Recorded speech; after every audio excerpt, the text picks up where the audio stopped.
मेरे channel cursed whispers के तमाम मुअज़्ज़ज़ नाज़रीन को अस्सलामु अलैकुम। ये वो जगह है जहां मैं आपके लिए खौफनाक कहानियां नरेट करता हूं।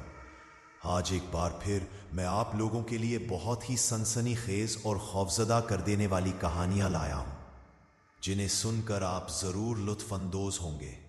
लेकिन कहानियों का ये सिलसिला शुरू करने से पहले आपसे गुजारिश है कि एक बार आयतुल कुर्सी पढ़ लीजिए और हैंड फ्री लगा लें, क्योंकि आज की रात की कहानियों का माहौल बहुत ही डरावना होने वाला है। मेरा नाम अकरम है। मैं पंजाब के एक छोटे से गांव बस्ती नूर शाह का रिहायशी हूं। ये गांव बहुत ज्यादा तरक्की याफ्ता नहीं, लेकिन यहाँ की मिट्टी में वो मोहब्बत और अपनाइयत है जो शायद बड़े शहरों में नापैद हो चुकी है। मेरे वालिद किसान थे। उनकी पूरी जिंदगी जमीन संवारने में गुजरी, लेकिन किस्मत की सितम ज़रीफ़ी देखें, सारी मेहनत के बावजूद गुर्बत ने हमारा दामन कभी नहीं छोड़ा। 6 बहन भाई थे। रात के वक्त जब हम सब बिस्तर पर लेटते तो माँ मट्टी के चूल्हे पर रोटियां बनाते हुए हमें बचपन की कहानियां सुनाया करती थीं। मुझे याद है, अब्बा अक्सर बैठक में पुराने दोस्तों के साथ बैठकर हालाते जिंदगी पर बात करते, मगर उनकी आवाज में हमेशा एक थकन सी महसूस होती। गुर्बत का बोझ इतना ज्यादा था कि मैंने छोटी उम्र में ही फैसला कर लिया था कि मुझे कुछ करना होगा। हमारे गांव में ज्यादा मौके नहीं थे, बस खेती बाड़ी या मजदूरी ही 2 रास्ते थे। मैंने कई दिन खेतों में काम किया, लेकिन मुआवजा इतना कम था कि घर के हालात में कोई खास फर्क ना आ सका। फिर एक दिन गांव के एक बुजुर्ग ने मुझे मशवरा दिया कि मैं फैसलाबाद शहर जाकर मेहनत मजदूरी करूं। उन्होंने कहा, बेटा, शहर में कमाई के ज्यादा मौके होते हैं, वहां जाकर सब्जी बेचने का काम कर लो। अगर ईमानदारी से मेहनत करोगे तो अल्लाह बरकत देगा। ये मशवरा मेरे दिल को लगा। मैंने अपने वालिद से इजाजत ली और अगले ही दिन गांव के एक बुजुर्ग के साथ शहर जाने के लिए तैयार हो गया। मेरे पास ना कोई खास रकम थी और ना ही कोई सहूलत, बस पुरानी चप्पल और एक फटी पुरानी चादर। जब मैं पहली बार फैसलाबाद पहुंचा तो हैरान रह गया। यहां हर तरफ भीड़ थी, कारें और गाड़ियां दौड़ रही थीं और बाजार लोगों से भरे हुए थे। मैंने जिंदगी में पहली बार इतने ज्यादा लोगों को एक साथ देखा था। वो सब अपनी दुनिया में मगन थे, किसी को किसी की फिक्र नहीं थी। मेरे गांव में ऐसा नहीं था। वहां अगर कोई बीमार होता तो पूरा मोहल्ला हाल पूछने आता, मगर यहां लोग एक दूसरे के करीब होकर भी बहुत दूर थे। मैंने एक पुरानी सब्जी मंडी में काम तलाश किया, जहां मजदूर सुबह के वक्त सब्जियों की बोलियां उतारते और फिर दुकानदारों के लिए सामान तरतीब देते। एक दुकानदार ने मुझे काम पर रख लिया। मेरा काम था सब्जियों को साफ करना, उन्हें तरतीब देना और ग्राहकों को सामान देना। दिन भर मेहनत के बाद जो मजदूरी मिलती, उसमें से कुछ पैसे खर्च कर देता और बाकी शाम को घर ले जाता ताकि बहन भाइयों का खर्चा चल सके। मुझे रोजाना सुबह सवेरे गांव से निकलकर शहर जाना होता था और शाम को देर से वापस आना पड़ता। ये सफर आसान नहीं था, क्योंकि बस्ती नूर शाह से शहर जाने के लिए मुझे एक सुनसान रास्ते से गुजरना पड़ता था, जिसके एक तरफ पुराने दरख्त और दूसरी तरफ एक वीरान कब्रिस्तान था। यह कब्रिस्तान बरसों पुराना था और गांव के बुजुर्गों के मुताबिक यहां कई पुरस्रार वाकयात पेश आ चुके थे। कई लोगों ने दावा किया था कि उन्होंने रात के वक्त वहां अजीबो गरीब साए देखे हैं, लेकिन मैं हमेशा उन बातों को वहम समझकर नजरअंदाज कर देता।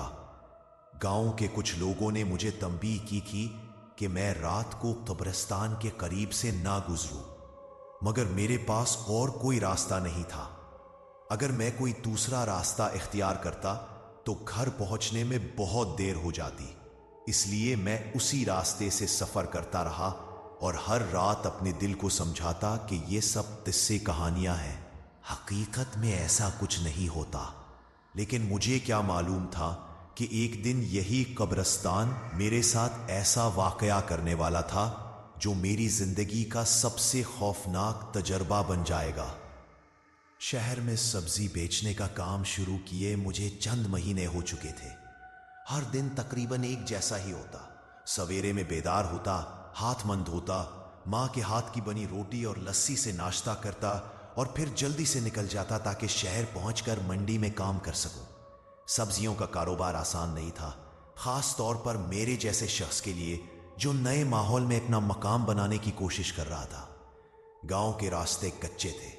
बारिश के दिनों में कीचड़ इतना बढ़ जाता कि चलना मुश्किल हो जाता। अक्सर ऐसा होता कि मैं शहर जाने के लिए निकला होता और अचानक जूता कीचड़ में धंस जाता।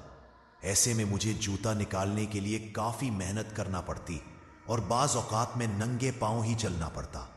सब्जी मंडी में काम का आगाज हमेशा एक जैसे ही होता था। सुबह सवेरे ही दुकानदार और मजदूर पहुंच जाते। गाड़ियों में भरी सब्जियां उतारी जाती और फिर तेजी से ग्राहकों को बेचने के लिए सामान तरतीब दिया जाता। कुछ लोग चीख चीख कर आवाजें लगाते, आलू ले लो, प्याज ताजा है देख लो। मैंने भी आहिस्ता आहिस्ता इस काम का फन सीख लिया।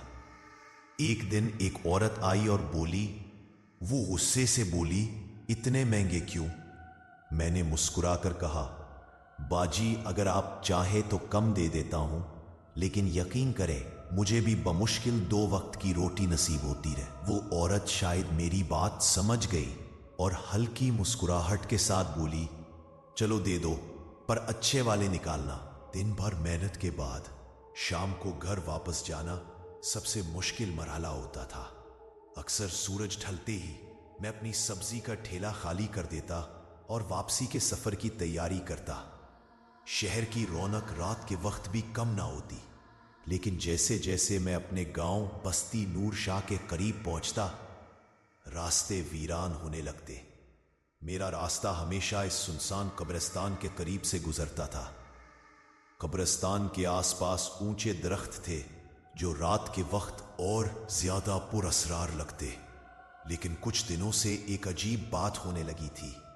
पिछले चंद दिनों से मुझे ऐसा लगने लगा था कि जैसे कब्रिस्तान के करीब से गुजरते वक्त कोई मेरा पीछा कर रहा हो। पहले पहल मैंने उसे वहम समझा, लेकिन फिर कई बार ऐसा हुआ कि जब मैं कब्रिस्तान के करीब पहुंचता तो अचानक हवा तेज हो जाती या कोई अजीब सी सरसराहट सुनाई देती। मैंने कई बार पीछे मुड़कर देखा, लेकिन हमेशा सुनसान रास्ता ही नजर आया। एक दिन जब मैं खासी देर से घर जा रहा था तो रास्ते में मेरे साथ एक और अजीब वाकया पेश आया। मैं अपनी मामूल की रफ्तार से चल रहा था जब अचानक मुझे लगा जैसे मेरे पैरों के नीचे जमीन हल्की सी लरज रही है। मैंने सोचा कि शायद मैं थकावट की वजह से ऐसा महसूस कर रहा हूं, लेकिन जैसे ही मैंने एक कदम और बढ़ाया, मुझे साफ महसूस हुआ कि जमीन के नीचे से कोई आवाज आ रही है, जैसे कोई जमीन के अंदर कहीं आहिस्ता आहिस्ता खुसर फुसर कर रहा हूं। मैं कुछ लम्हे के लिए रुक गया, ध्यान लगाने की कोशिश की, मगर कुछ समझ ना आया। मेरे जिस्म में हल्की सी झरझरी दौड़ गई, लेकिन मैंने खुद को संभाला और तेजी से चलने लगा। जैसे ही मैं कब्रिस्तान के करीब पहुंचा, अचानक हवा का एक झोंका मेरे चेहरे से टकराया और मेरे सर पर बंधी चादर उड़कर दूर जा गिरी। मैं जल्दी से चादर उठाने के लिए झुका, लेकिन जैसे ही मैंने उसे हाथ में लिया, ऐसा महसूस हुआ जैसे कोई मेरे बिल्कुल पीछे खड़ा हो। मेरे हाथ लम्हे भर के लिए कांप गए, दिल की धड़कन तेज हो गई, लेकिन हिम्मत करके मैंने फौरन सीधा खड़े होकर पीछे देखा। वहां कुछ भी नहीं था, लेकिन मेरे अंदर एक अजीब सा खौफ बैठ चुका था। रात गहरी हो चुकी थी। मैं तेजी से चलने की कोशिश कर रहा था, लेकिन ऐसा लग रहा था जैसे मेरे कदम बोझल हो गए हों। कब्रिस्तान का रास्ता अभी बाकी था और दिल अजीब सी बेचैनी में घिरा हुआ था। मैं अभी कब्रिस्तान के बिल्कुल करीब था कि अचानक मुझे अपने पीछे कदमों की आवाज सुनाई दी। मैं रुक गया, कदमों की आवाज भी रुक गई। मेरी रीढ़ की हड्डी में सनसनाहट दौड़ गई।